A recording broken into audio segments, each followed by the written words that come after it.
E in questo lungo percorso per la Sardegna ho riscontrato uno che la storia della Sardegna, quella sportiva, l'ha scritta davvero con il cuore e con la passione, ed è un uomo conosciuto da tanti sardi, di tante generazioni, nonostante la sua giovanissima età. Renato Copparoni è stato il simbolo del Cagliari, dello sport sardo nel paese. A Renato do la parola per il suo intervento come uomo dello sport, ma anche uomo di territorio. Grazie Mauro, buonasera a tutti. Conosciamo tutti Mauro per la grinta, per l'enfasi che mette nei suoi discorsi e poi anche nel filmato che è stato proiettato questa sera, ne la testimonianza. E le sue parole sono sempre state forti, di rabbia, di delusione, di amarezza, ma anche piene di riscatto per una Sardegna che viene calpestata, ferita, maltrattata, non ha più diritti, non ha più orgoglio, non ha più dignità. Questo Mauro lo combatte perché è sardo, perché vuole bene alla Sardegna e vuole bene ai sardi. Assistiamo adesso a una Sardegna agonizzante e questo progetto nasce proprio per fermare questa agonia. È un progetto rivoluzionario, progetto che non è né di destra né di sinistra, ma si rifà all'unità dei sardi, esaltandone anche i propri valori.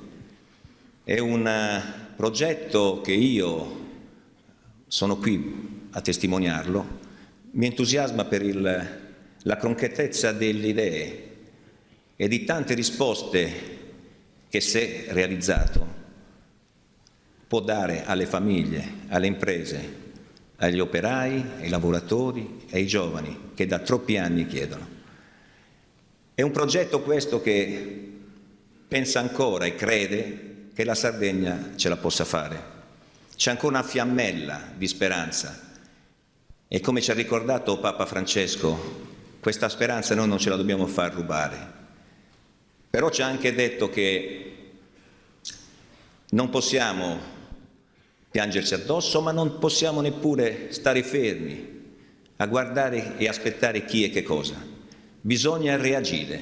Ha detto: popolo sardo, devi reagire. E noi dobbiamo reagire, perché lo dobbiamo in ricordo dei nostri fratelli morti sul Monte Zerbio per un ideale di libertà. Lo dobbiamo a noi stessi, sardi, liberi e orgogliosi di esserlo.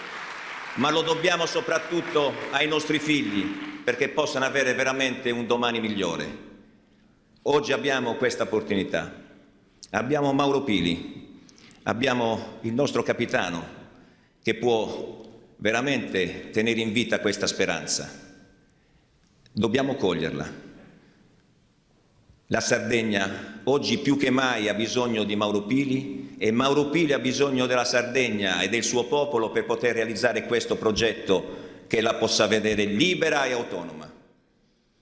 Chiudo questo breve intervento, Mauro, perché mi hai dato tempi abbastanza limitati, però concedimi di citare una citazione appunto di Cavour. E spero e mi auguro che tu la faccia tua. Cavour diceva: non mi interessa il potere per il potere, ma mi devo servire di esso per cambiare questa condizione. Ecco, caro Mauro, io credo veramente che tu possa cambiare questa nostra condizione e io oggi virtualmente ti affido questo potere, ma mi auguro che alla fine tutto il popolo sardo ti possa concedere questo potere concretamente. Siamo una grande squadra. Tu sei il nostro capitano e vinceremo lo scudetto. Forza Mauro, forza Sardi, forza Unidos. Grazie Renato, grazie di cuore.